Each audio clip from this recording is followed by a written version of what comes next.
Hey, Coach Chris here coming at you with a new Yoga Fix video. Today's conversation is about Virabhadrasana 1, also known as Warrior 1.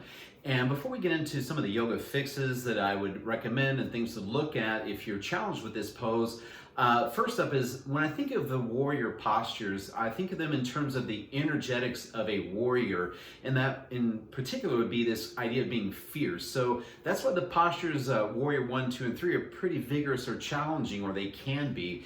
But here's the other piece of the equation that we often miss. A warrior, a true warrior, not only has this element of fierce, but also an element of calm, of centered, of focused, and determination. And that is kind of the intention or the energy you want to bring into the warrior posture.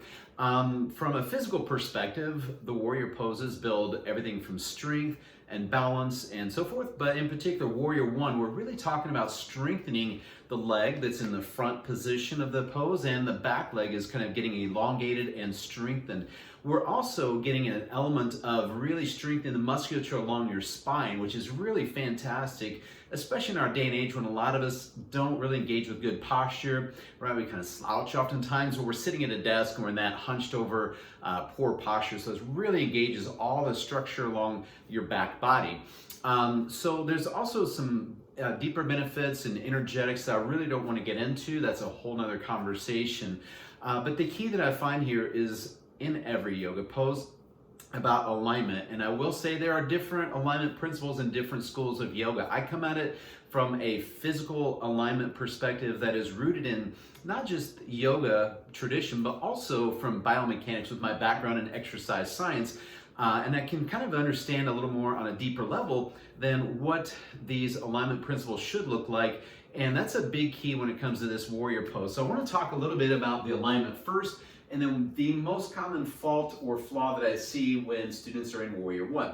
So first up, one of the things I want you to think about is the width of your stance. And this is key in any standing pose like Warrior 1, 2, where you're doing a right angle pose and so forth. A lot of times folks are either too narrow or they're too wide in their stance. And a good stepping off point, if arms are outstretched, bring your feet out. That if I drop the plumb line from my wrist or my fingertips, that it would intersect with my foot or my ankle, somewhere in that ballpark. So it gives us a couple inches of range.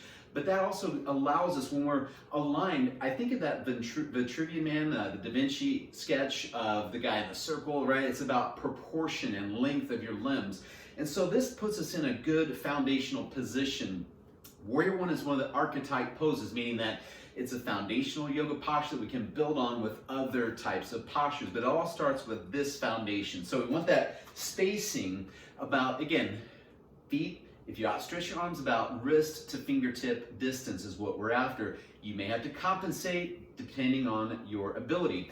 The second thing we're going to focus on with the warrior posture here is to point the front foot forward, and your back heel, we want to kick it up. I like to think of about 30, 45 degrees.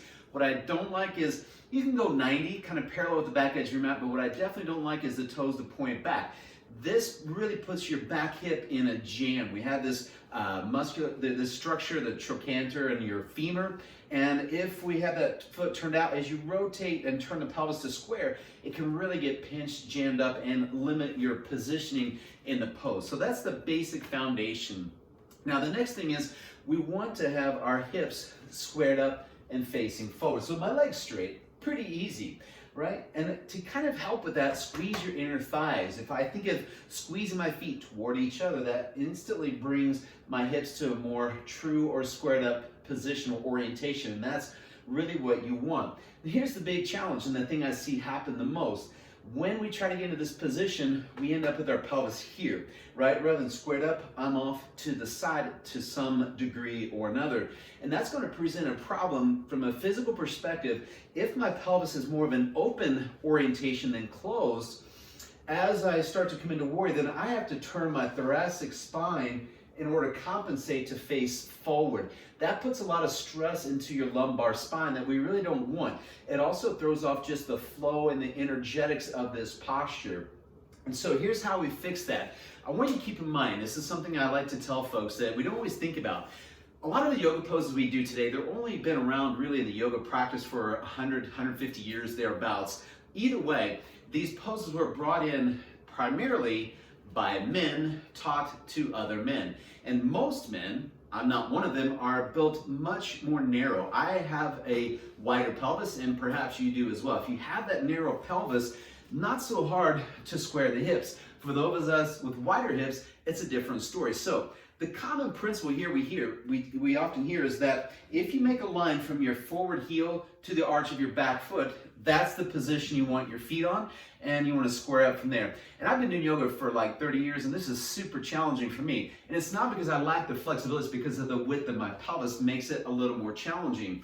So what I want you to do is think about the width of your hips, right? Not the outside of your hips, but the hip bones themselves.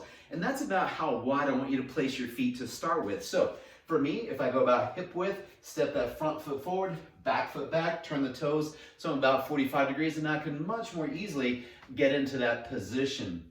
So that's actually the first fix I want you to think about in Warrior One, is the width of your feet. Rather than being on that narrow stance that was oriented for people with narrow hips, get wider for your pelvis. Now over time, maybe you can make that more narrow, but it's not really necessary. So that's the first thing we're going to talk about, is squaring up by having the feet in the right orientation, the right width, and the right distance. Squeeze inner thighs. That little extra effort as you hold the pose is going to make all the difference. This is going to allow my pelvis to be forward, chest to be forward, and it's very neutral. Then I can really engage all the muscles along my spine, and as I bring the arms up, maybe halfway is sufficient, and I pull my elbows back to really engage the upper back. Then from here, I can extend the arms overhead. I could bring it into a prayer. I could lace fingers, extend front, first index and thumb, right? Now from here, we want to keep the right knee stacked over the right ankle. Common fault here. And this oftentimes is due to either restriction or weakness of your hip. The first thing we often see is that front leg, the knee dips, what we might call a valgus knee in the exercise science world. And that's sometimes tightness of the inner thigh, more often it's a weakness of the hip, but it's just also being conscious of that position. So I've got my feet wide, squeeze inner thighs, square up my chest and shoulders.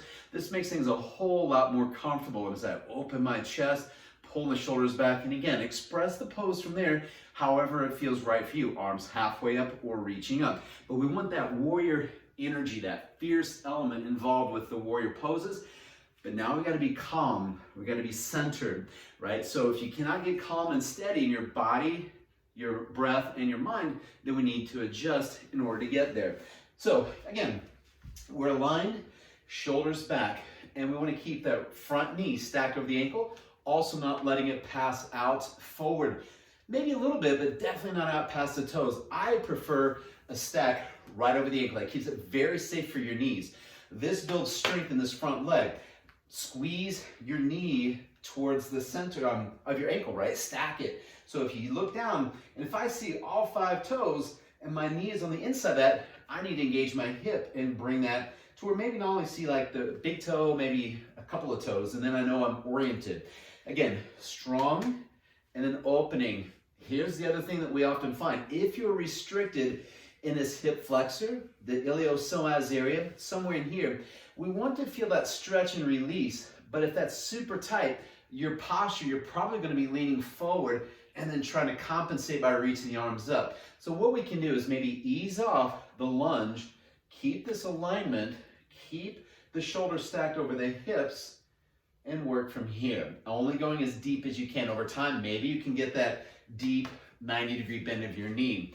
That's the big things I want to focus on. Last thing I guess I would say, the weight is about 60-40, meaning about 60% of your weight's on the front foot, about 40 on the back foot. We don't want to get in that situation again where we're putting more weight on that front leg. So think about your position. The best thing I can recommend is for you to shoot a video of yourself. Just come into the pose, certainly after you've warmed up, done a few sun salutations, and then review the video from the side, do it from the front, and see if you can find those principles of the hips squared up, knee stacked over the ankle, chest squared up, upper back engaged, back leg strong and rooted, right? And the right leg strong as well. So we could get into more of the subtle, the nuances and the energetics, but I don't want to go to that degree. What I would say lastly, I keep adding more to this, right? But what I would say lastly, if you're restricted in this area, right? Really pressing this hip forward, pulling this hip back. If that is a challenge for you, I've got a fix for you that's going to be coming up probably my next video, that you want to look through my library on here and find it if this is down the road. But here's the thing. I've got stuff that's going to help you to really open up this frontal thigh hip flexor business that really is a chronic problem, especially in our culture. So guys, that's it. If you have questions or you want to shoot your video of yourself from the side, from the front, and you want to send it to me, I'll be more than happy to analyze that for you, give you some feedback, and help you get the most from your yoga postures. Because here's the deal, guys. It's not about doing them right. It's about doing them safely and more effectively. So again, feel free to contact me. Feel free to send me your videos, and I'll be more than happy to give you some feedback. My hope is that you'll get more enjoyment out of your practice. This will help you to flourish and expand and to grow in your practice. And again, to make it more pain-free so you can really get deeper into yourself when you're practicing. So I hope you have an amazing day. As always, I sign off with get out there, get after it, and peace.